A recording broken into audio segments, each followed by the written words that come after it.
అంటే వాళ్ళ ఉద్దేశం వాళ్ళు నక్సలైట్ అనేవాళ్ళు ఉగ్రవాదులు కాదు, వాళ్ళు ఈ దేశ పౌరులు. సమాజంలో అసమానతల కోసం వాళ్ళు పోరాటం చేస్తున్నారు. వాళ్ళు పెత్తందారులు.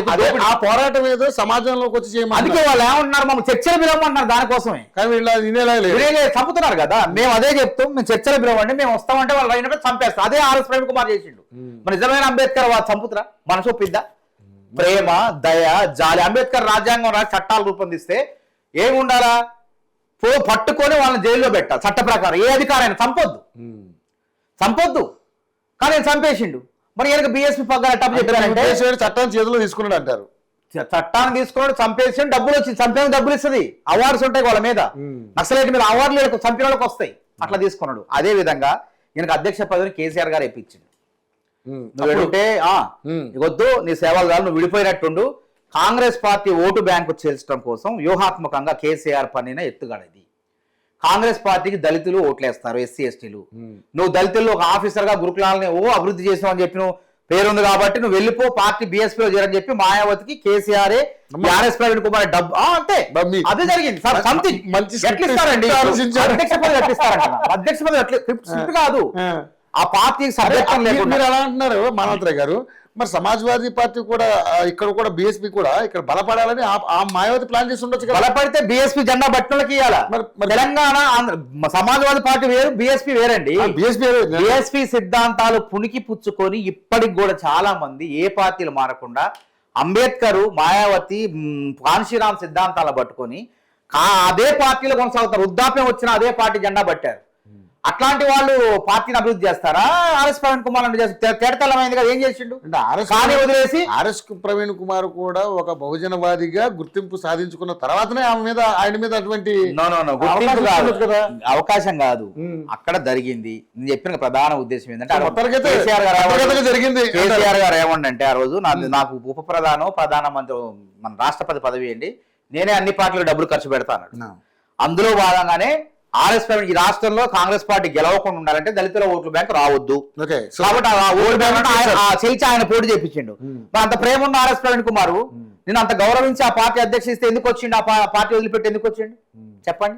అంటే మళ్ళీ అందులో మన కాంగ్రెస్ లో చేరిండా, బీఆర్ఎస్ లో చేరిండు అంటే అర్థమైంది, క్లియర్ గా అర్థమైపోయింది. వీళ్ళ మైత్రి చీకటి ఒప్పందాలు, రహస్య ఒప్పందాలు అర్థమవుతుంది.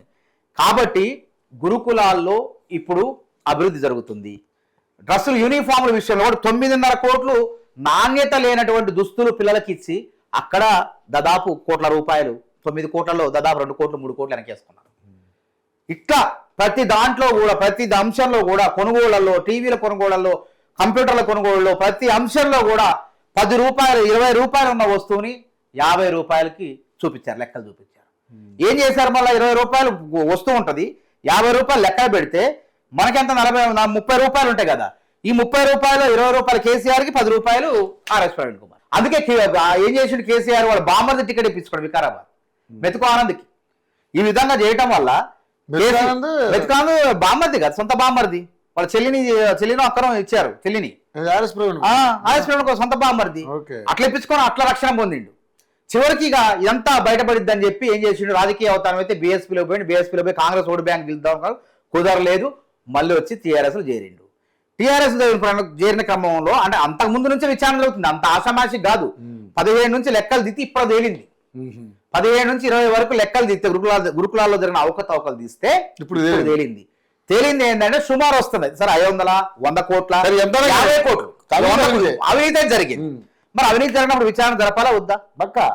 కాబట్టి అవినీతిని ఎవరు చేసినా సరే చట్టం ముందు అందరూ సమానులే. తప్పకుండా దీనిపైన విచారణ జరగాల, ఈడీ జరగాల, సిబిఐ జరగాల, రాష్ట్ర ప్రభుత్వ విజిలెన్స్ జరగాల, అవసరమైన సిఐ అన్ని జరగాల. వాస్తవాలు తెలవాలా, ఎంత సొమ్ము తిన్నారో, ఆ 1400 కోట్లు ఆడిపోయినాయో ఆ లెక్క తీసుకురావాలా, కక్కియాల. మళ్ళా ప్రభుత్వ ఖజానాలో పడాలి డబ్బులు మొత్తం కూడా. అదే విధంగా ఆర్ఎస్ ప్రవీణ్ కుమార్ ఎంత తిన్నాడో అంత కక్కియాలా, మళ్ళా ప్రభుత్వ ఖజానా డబ్బు చేస్తారు. సోమేష్ కుమార్ తప్పకుండా నోటీసులు ఇచ్చారు. నోటీసులు ఇచ్చిన తర్వాత ఆయన చెప్పే సమాధానం బట్టి అరెస్టులు ఉంటాయి. నోటీసులు ఇచ్చిన తర్వాత పోలీస్ వ్యవస్థ, సిఐడి వ్యవస్థ ఈయన అరెస్ట్ చేయాలా వద్దా, జడ్జి గారిని కోరుతారు, వాళ్ళు దాని ప్రకారం నడుచుకుంటారు. చట్ట ప్రకారం, అది ప్రభుత్వ ప్రకారం ఏముండదు, ముఖ్యమంత్రిది ఏముండదు. ఒకవేళ తేలితే ఎంత పెద్దవాళ్ళని జైలుకు పోవాల్సిందేనండి. ఫస్ట్ అయితే జైలుకు పోవాల్సిందే. తర్వాత కోర్టులో విచారణ జరిగిన తర్వాత అప్పుడు నువ్వు దోషివా నిర్దోషివా తెలుసుకోవాలి. కాబట్టి నేనేమంటున్నానంటే తప్పకుండా ఆర్ఎస్ ప్రవీణ్ కుమార్ అనే వ్యక్తి చర్లపల్లిలో చంచలగూడ జైలుకు పోయే రోజులు కనపడుతున్నాయి త్వరలో.